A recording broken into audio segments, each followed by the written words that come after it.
Assalamualaikum warahmatullahi wabarakatuh. Subhanal khair, kaifa halukum? Gimana kabarnya anak-anak? Semoga kita selalu dalam keadaan sehat walafiat ya. Amin ya rabbal alamin. Nah, baik anak-anak, sebelum kita mulai mari bersama-sama kita membaca basmalah. Bismillahirrahmanirrahim. Nah, baik. Pada kesempatan kali ini kita akan membahas soal latihan PLBJ ya, kelas 5 bab 10. Kemarin kita sudah bahas bab 10 tentang jalan tol, dan sekarang akan kita bahas tentang soal latihannya. Karena insya Allah nanti minggu depan hari Rabu ya, ketika pelajaran PLBJ kita akan mengadakan ulangan harian ya via Google Form bab 9 dan bab 10. Jadi silahkan disimak baik-baik. Sebelum dilanjut, pastikan semuanya pegang buku dulu ya, buku paketnya. Buku paket dan alat tulis. Kemudian, bagi yang kemarin di bab 9 itu latihan ada yang salah, Ustaz harap langsung dikoreksi ya, sesuai sama yang Ustaz koreksi, yang sudah tahu sebelumnya. Tapi kalau udah betul semua berarti tidak masalah. Tapi kalau ada beberapa yang salah misalnya, yang tidak sama dengan jawabannya silahkan langsung dikoreksi. Nah, untuk latihan soal nanti ya, ulangan harian dan untuk PTS bulan depan. Nah, baik, kita langsung saja masuk ke bab 10 ya latihan. Yaitu di halaman 75. Bab 10 bagian A. Nomor 1, penggunaan jalan tol dikenakan biaya berdasarkan C ya, golongan kendaraan. Jadi kendaraan itu ada digolongkan menjadi 6 golongan. Ada golongan 1, 2, 3, 4, 5, dan 6. Nanti setelah ini akan Ustaz tunjukkan ya untuk pergolongannya. Nomor 2, kendaraan yang boleh melintas di jalan tol adalah mobil dan bus. Ya, untuk kendaraan roda 2, roda 3 itu nggak boleh. Berikut ini yang bukan termasuk manfaat pembangunan jalan tol adalah A. Meningkatkan beban masyarakat. Ini bukan manfaatnya ya. Untuk yang B, memperlancar penyaluran barang tentu, menciptakan lapangan pekerjaan tentu, menumbuhkan kegiatan ekonomi juga tentu. Jadi A yang salah, yang bukan manfaat ya, maksudnya yang bukan manfaat. Karena harusnya bukan meningkatkan, namun meringankan beban masyarakat. Nomor 4, jalan tol juga disebut sebagai jalan D ya, bebas hambatan. Kenapa? Karena di sini lebih lancar ya, tidak macet. Karena tidak ada juga yang namanya persimpangan. Tidak ada yang namanya lampu merah, tanda lalu lintas itu ya. Yang kadang yang buat macet tuh kadang lampu merah. Nah, banyak kendaraan juga. Banyak kendaraan bisa di jalan utama ya. Jalan utama banyak kendaraan. Kemudian ada perempatan, lampu merah. Nah, itu kan suka macet ya. Nah, untuk di jalan tol itu tidak ada.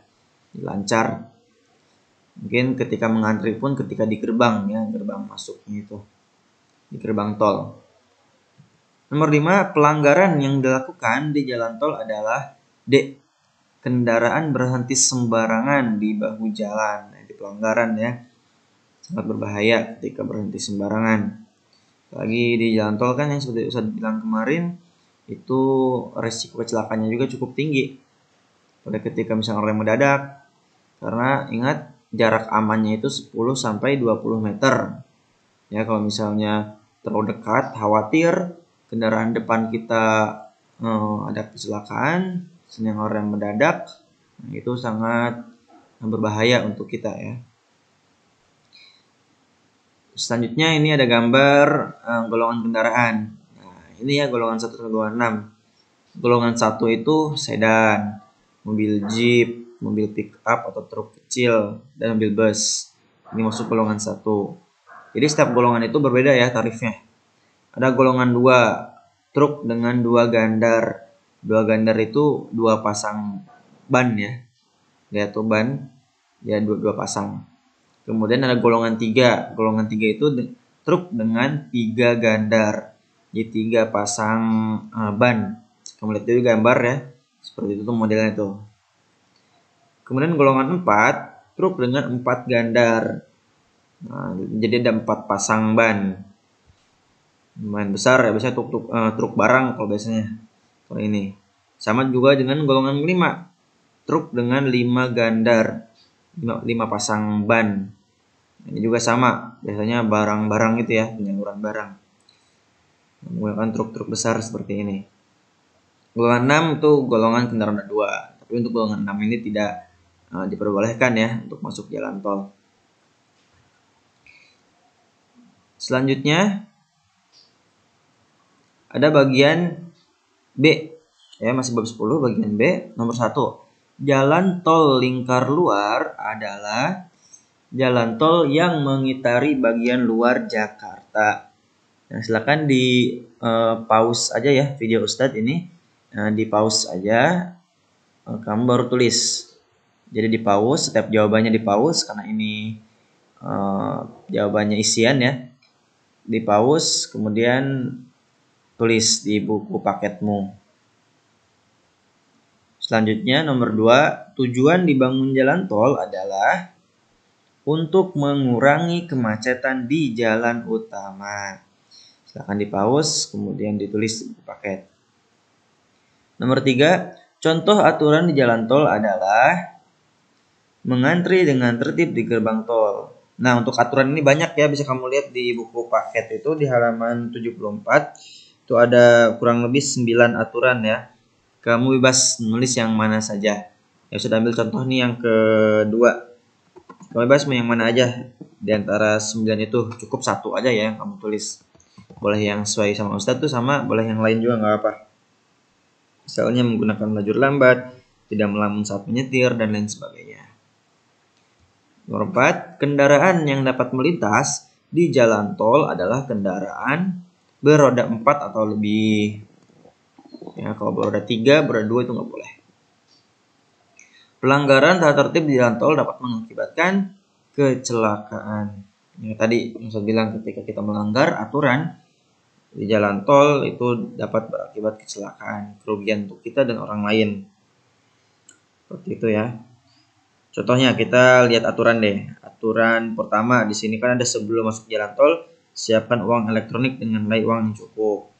Nah kan ini bisa dapat menimbulkan kerugian ketika misalnya kita tidak menyiapkan uang elektronik yang pas.